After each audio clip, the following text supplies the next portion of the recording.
Rob Venn here. Today we're going to be looking at Captain Fantastic. We're going to be looking at some of the political ideologies that inform the movie, and we're going to be looking at some of the micro features and the aesthetics of the film as well. Now, what kind of things we need to be looking at? Now, obviously, you're going to be expected to be able to compare this film with La La Land. It's part of Component 1 Varieties of Film filmmaking. So, the two things we're particularly looking at in this part of the course are spectatorship and ideology. So when it comes to Captain Fantastic and La La Land, you've got to be thinking about how does the film represent America, especially politically? Ideologies, obviously. How does the film represent, in this case, the American family for this film? What does the film suggest about the American dream that applies to this and La La Land? So those are the key ideological things we need to be considering. We also need to be thinking about spectatorship. How might audiences respond to the film? How might people of different political ideologies respond to the film? Particularly in terms of whether you are a left-wing viewer or a right-wing viewer or maybe the centrist viewer. But you want to be considering your responses to the film. So first of all, what parts of the film provided emotional responses for you specifically as a target audience, and how does the film do that? Consider who your favourite characters are, or what characters you particularly found yourself identifying with. Which ones did you like? Did you have a favourite characters? Are there any characters you don't like? And ultimately, what if you don't like any of them? Why don't you like them? What is it about? If this film makes you angry, if you hated it, why? You can't say, oh, it was rubbish. You've got to be able to explain why did this film not appeal to you. Same with La La Land, okay? You've also considered what your favourite parts of the film, explain why you liked them. Are there any parts of the film you didn't like?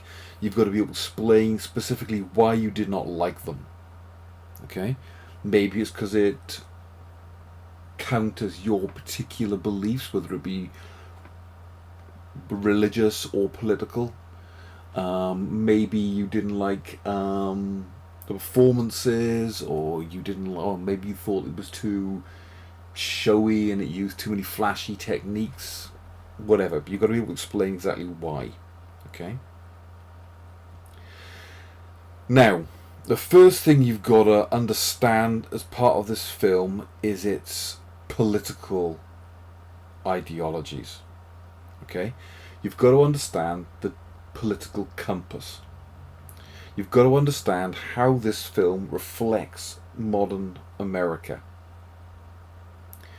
This is a quote from Owen Gleiberman in Variety. He says, "We're living in a moment, after all, where Donald Trump is on the right, Bernie Sanders is on the left, and Hillary Clinton is at the centre. But the supporters of Trump and Sanders have more in common in many ways than either faction has with supporters of Clinton. The left and the right in America are now selling different versions of anti-establishment fervour. And Captain Fantastic doesn't just reflect those two poles, it fuses them. It taps the topsy-turvy sympathies that now rule the political cultural zeitgeist.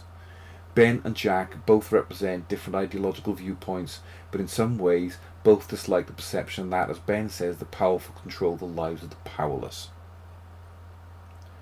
Now, key term in there that's very appropriate that you should learn. Zeitgeist. Zeitgeist is German. It means spirit of the age. Okay? So, how does this film reflect the spirit of the age? How does it reflect the early 21st century? How does it reflect what's going on in America in, the teen years of the 21st century? Now, there are some key terms you need to be able to understand here. What's the difference between left and right? Now, in this diagram here, this is what's called the political compass. The left-right axis, this is to do with how the economy is run in a society.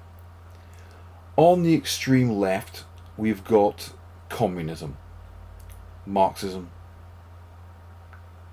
Karl Marx, Trotsky, Lenin, Mao, Stalin.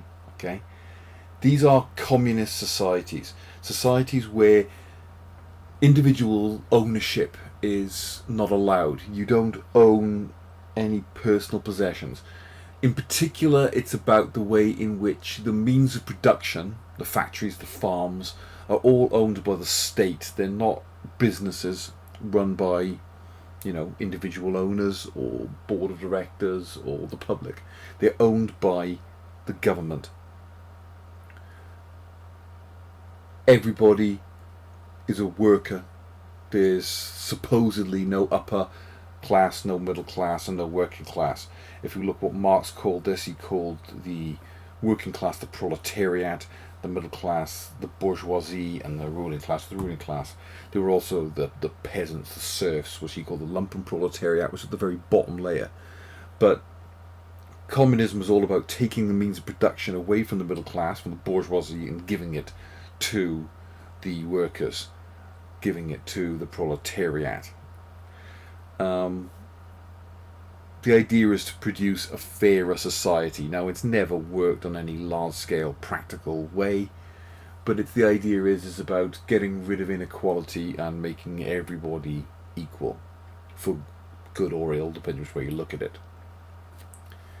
On the far right here, we've got neoliberal capitalism. Neoliberal capitalism doesn't believe in any kind of big government. It doesn't believe in the state. It's anti-statist. It believes that the government should have absolutely no control whatsoever over business, and that businesses should be allowed to do whatever they want to. Okay? And that getting in the way of business and what they want to do is a bad thing.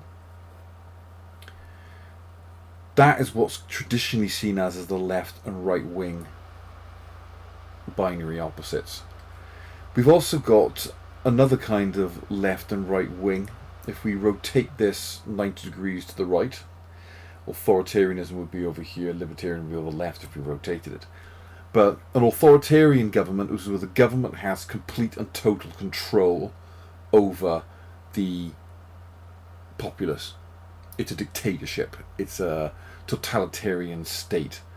That could be, like North Korea is at the moment, or it could be somewhere like, communist China under Chairman Mao, or it could be Imperial Japan during World War II. And it's dictatorships, basically. It's Hitler, it's Stalin. Okay? Now, on the other hand, we've got libertarianism or anarchy.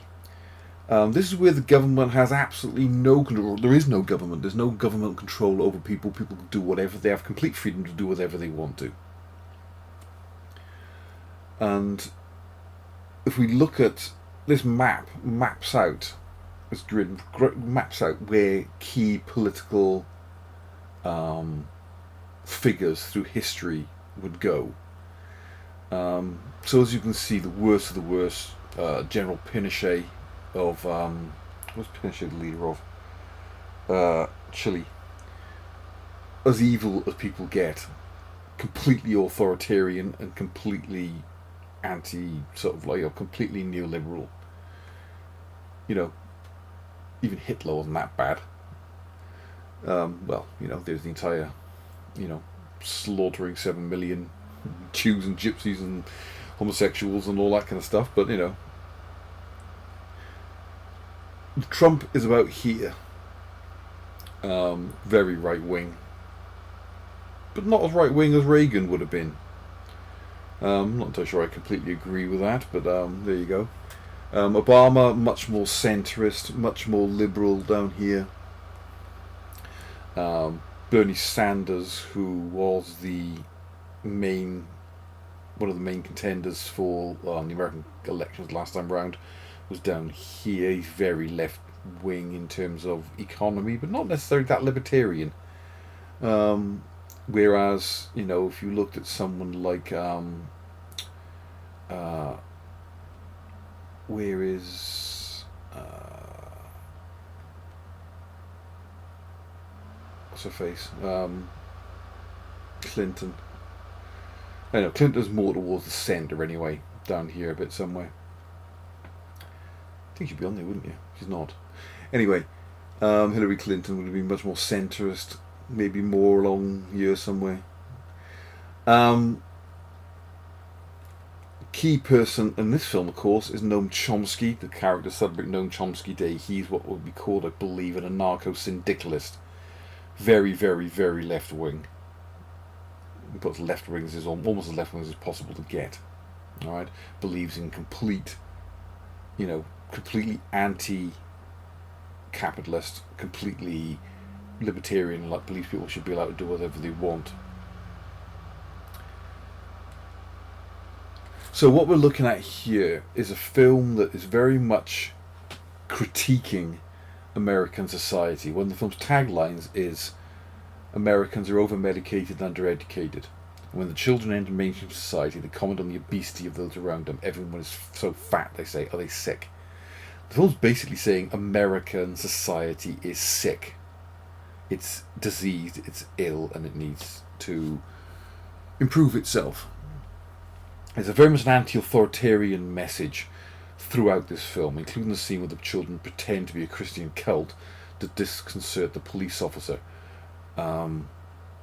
Commenting on the insanity of extreme right-wing American religion.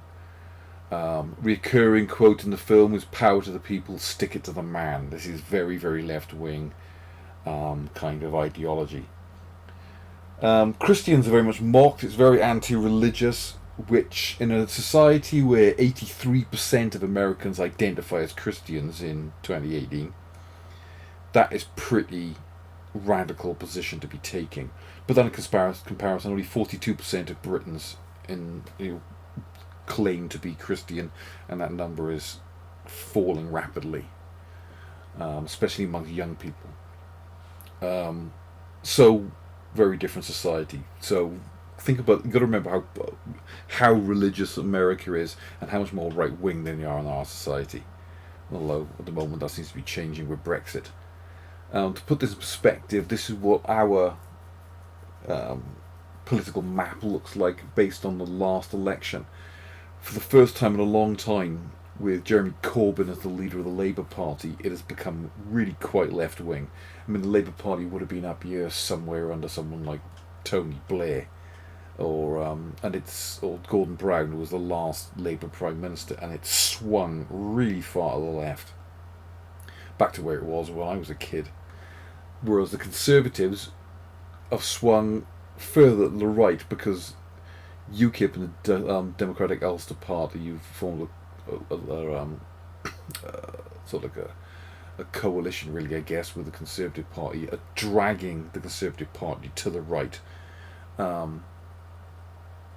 Very anti-European, very much the right-wing British press are very much, the Daily Mail and the Sun and the Telegraph are very much trading on racist ideas, anti-immigration, anti-Europe, because they're all owned by billionaires, and it's dragging the Conservative Party to the right, whereas the Labour Party under Corbyn is swinging back to the left.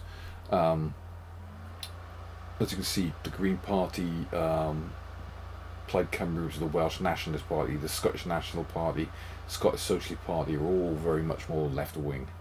But these are pretty much minority parties.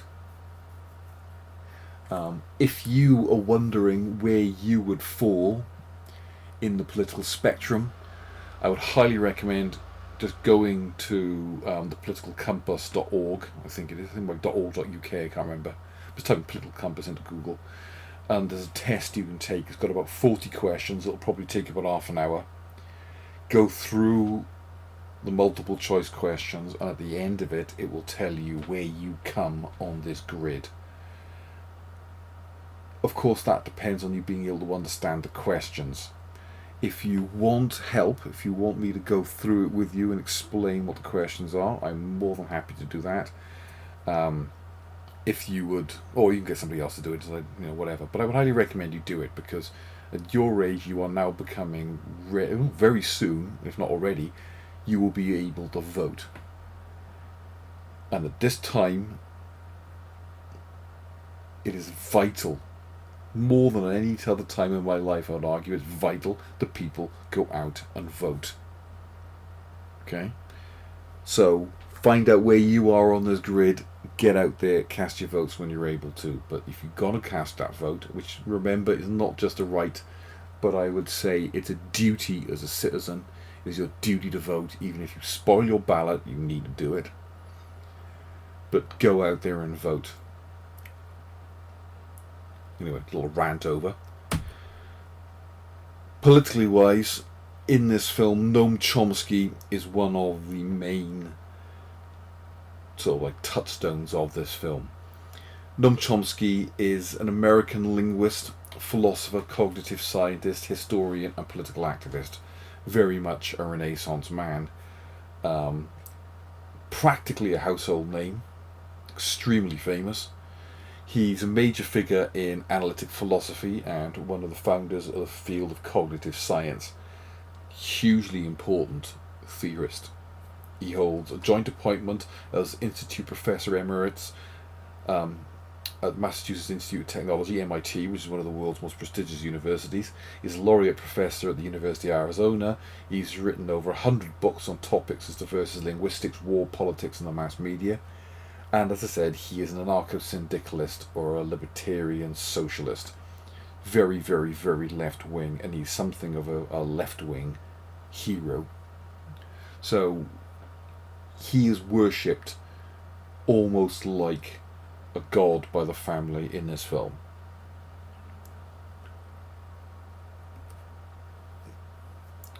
Should have put this first, really, but these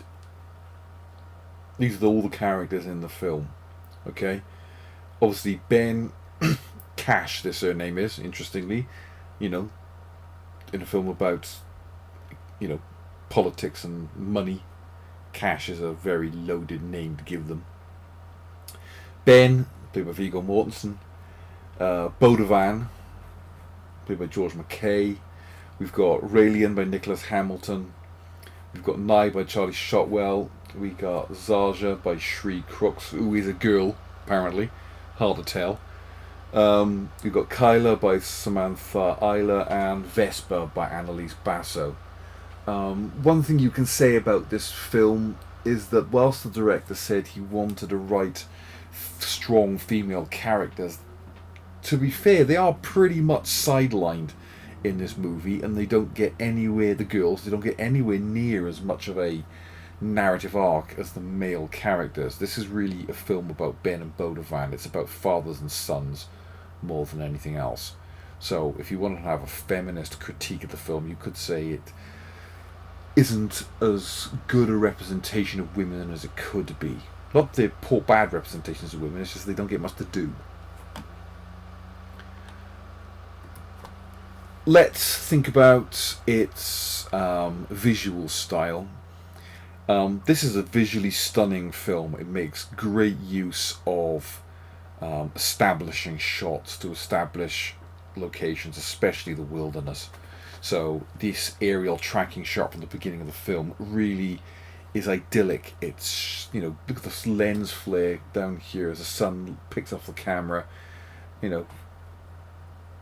40 years ago that would have been seen as a major, major mistake, but nowadays that's used to create a sense of an almost utopian, beautiful image.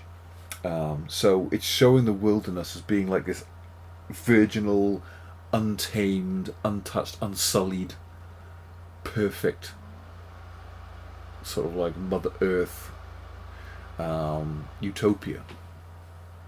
So we get lots of these shots of just natural beauty. Contrasting with that, lots of extreme close-ups. We see a lot of people, especially Ben, being reflected, in this case in the rearview mirror of the bus. We see this a lot.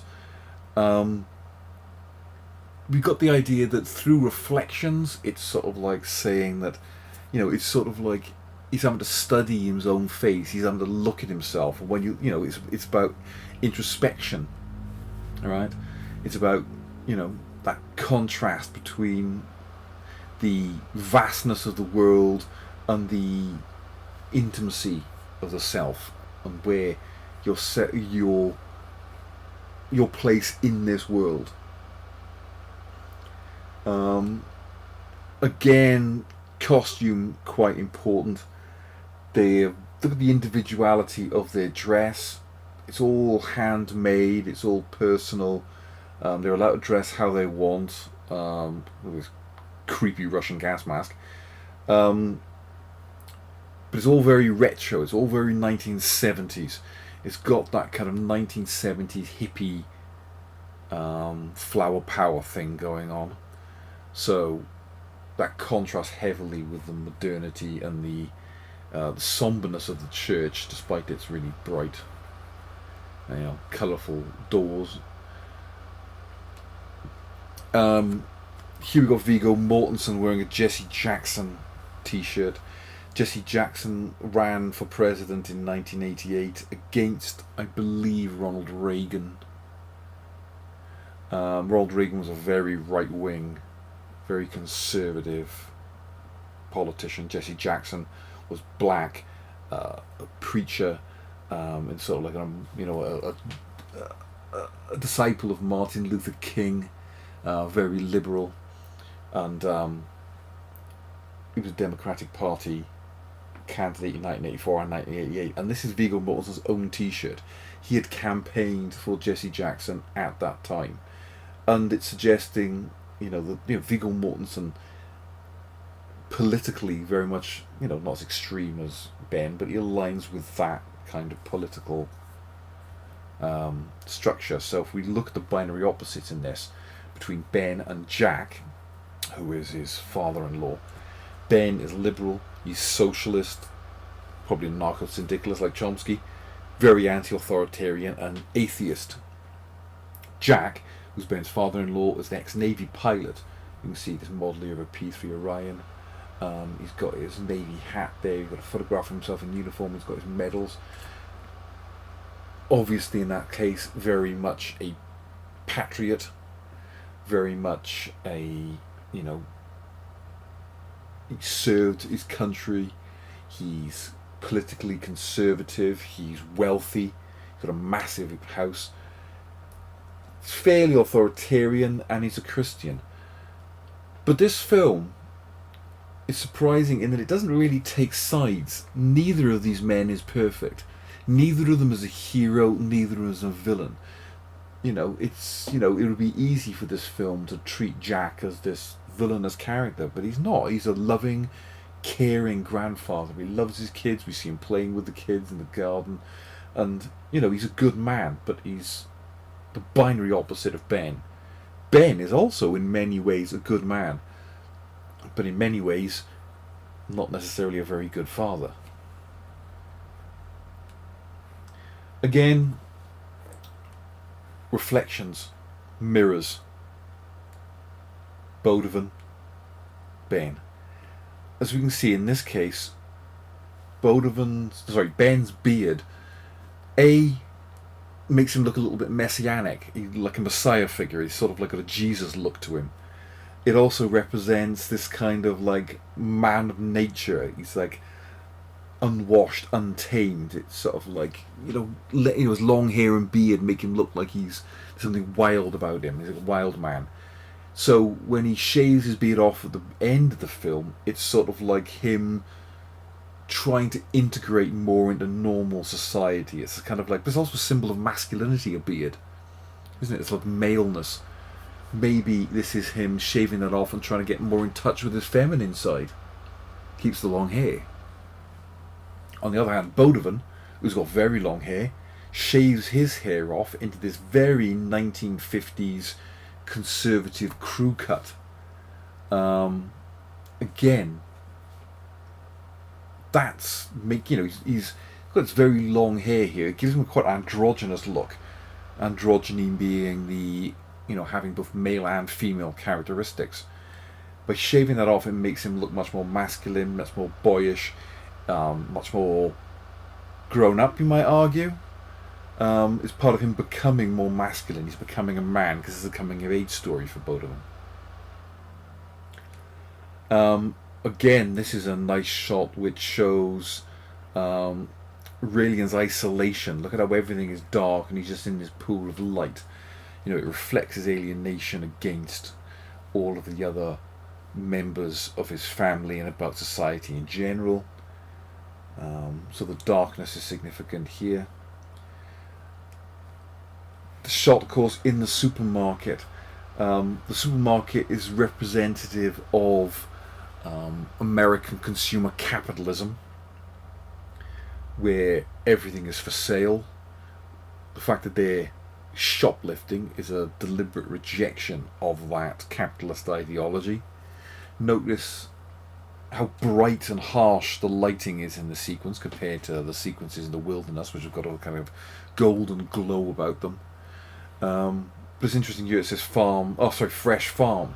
But all this food is processed. All this food is, from, mass farm production. It's not food that they would be used to. It's, this is all fruit, but it's, better quality than, it's not like fast food or anything like, it's not McDonald's or anything, but still, it's still representative of capitalism, consumerism, and this sort of like the artificiality of it. It's all surface. It's pretending to be fresh. It's a simulation, a simulacra of freshness. If you want to put a Baudrillardian postmodern view on it, it's not really fresh, but it's taking that kind of ideology. Influences on the film. Matt Ross very much quoted this photographer, Simon Johann. He's a photographer who does a lot of stuff with nature and things like that. So his photographs of nature were very much influenced on the film, apparently. But look at how this photograph of Johann's of this child looks very much like the kids in this movie. There's sort of like a wildness to it. It's like it's like a child's nature, like a water nymph or something. This is Matt Ross, who's the director of it. You may recognise him as playing Gavin Belson in the sitcom Silicon Valley. If you haven't watched that, it's brilliant. He himself grew up in an off-the-grid alternative lifestyle, not necessarily a sort of like a commune as such in the 1960s kind of way, but still off-the-grid in the Pacific Northwest, just like the characters in this film. And this film is sort of like a fictionalized version of his own, experiences. Baudouin, like Matt Ross, Matt Ross, like Baudouin, I should say, felt isolated in this commune and wanted to rejoin society again. Interesting little thing in here as well. There's a nice bit of foreshadowing. Remember, Chekhovs Gun is another name for that. In the campfire scene at the beginning, you can see Raelian reading The Brothers Karamazov by Fyodor Dostoevsky, which is a very famous Russian novel. But it's about three brothers who, with increasing age, start to shun and rebel against the ways of their father, just like Raelian himself does later on in the movie. So think about this attention to detail that you'd see in these movies. So that is a brief rundown of the kind of, I say brief, I've been talking for half an hour. That's a rundown of some of the things you want to be looking for in this movie. It's got, we've got some important political context for you. As I said, go out and go through that political compass thing. I think it's very, very important that you do that for you as your personal growth. Nothing to do with film studies. You need to know this stuff, right? If you need help, let me know. Go and do some research on Captain Fantastic. If you've got any questions, you know where I am, and I'll talk to you next time.